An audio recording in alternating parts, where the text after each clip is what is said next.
Hello YouTube, and today I'm going to show you how to reconnect a center brand programmer to the receiver. You'll know that it's lost connection because there'll be no lights or there'll be a constant red flashing light on the receiver. First of all, go to receiver and hold it for 5 seconds and you'll see a slow blinking light. Once you've done that, let go, and then you want to press and hold it again for around 15 seconds until you get a fast blink. This then eliminates all the old connections.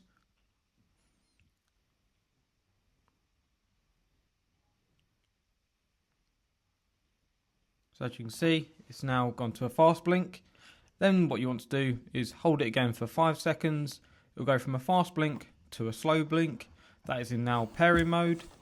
Then go to your programmer, turn it off in the bottom right hand corner.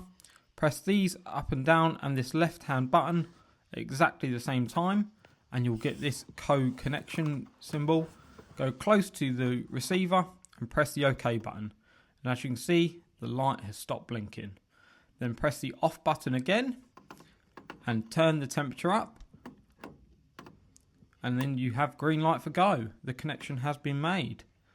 And then you can double check this by turning the temperature down and the light should go off, like so. And there you go. That is how you connect a center brand programmer like this one to the receiver. I hope this video has helped. Please do like, subscribe and leave a comment if it has helped. See you around soon.